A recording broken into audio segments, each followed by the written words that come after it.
Les amis, j'espère que vous allez bien. Bienvenue sur la chaîne de Guillaume Code. Aujourd'hui, on se retrouve pour parler d'un événement important dans le monde de Node.js. Comme vous pouvez le voir, depuis le 2 février, NPM 7 est disponible de manière globale. Donc si vous êtes sur Node 14, vous pouvez désormais installer NPM version 7. Alors, qu'apporte finalement cette nouvelle méthode? Donc comme on peut le voir, ils ont fait quand même pas mal d'améliorations, comme réduire le nombre de dépendances de 54%, ils ont amélioré le code coverage, donc rajouté des tests, et ils ont amélioré les performances de NPM. Un changement important, c'est que maintenant, on va pouvoir utiliser le log file de Yarn comme log file pour réinstaller ces versions.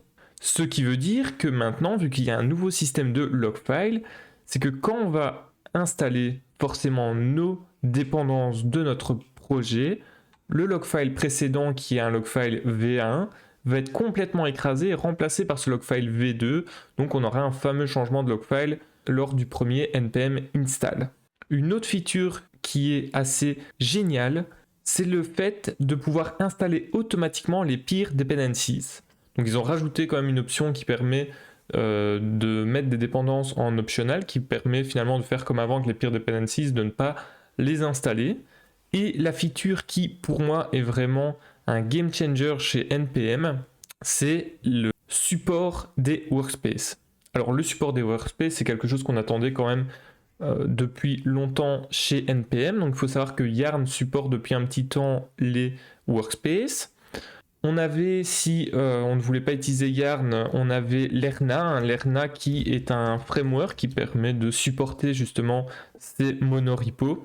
Donc Workspace, monorepo, c'est exactement la même chose. Donc on avait un peu cet outil qui permettait de faire du monorepo. Donc si vous vous demandez un peu ce que veut dire ce mot monorepo, ben, prenez par exemple Babel.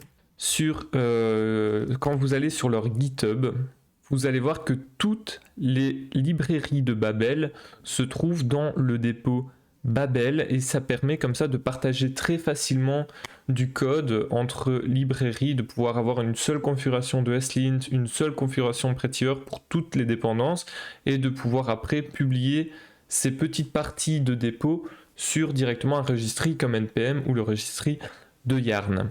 Donc pour vous présenter la feature Workspaces, on fera dans une prochaine vidéo un projet en utilisant le monorepo et on ne va utiliser que NPM. Donc dans les autres ici, j'ai dans l'article du 13 août 2020 où il présentait la version 7.0.0 de NPM 7, on vous parlait déjà des peer dependencies qui étaient installées automatiquement et du support de yarn.lock ainsi que du package lock V2. Comment faire pour mettre à jour votre version de NPM actuelle? Vous ouvrez un terminal. Dans ce terminal, vous tapez npm install-g npm, vous faites Enter et vous allez automatiquement mettre à jour votre version d'NPM. Moi, je l'ai déjà fait, ce qui fait que si je vous montre ma version, je suis sous Node 14, alors que si je vous montre la version actuelle de mon NPM, on peut voir que je suis en 7.5.2.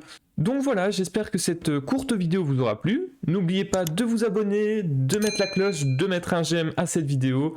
Dites-moi en commentaire quel package manager vous utilisez, si vous êtes prêt à passer sur NPM alors qu'avant vous utilisez Yarn. Et n'oubliez pas, on se retrouve dans une prochaine vidéo pour vous montrer cette feature incroyable qui sont les workspaces avec NPM 7. Je vous dis à la semaine prochaine. Salut!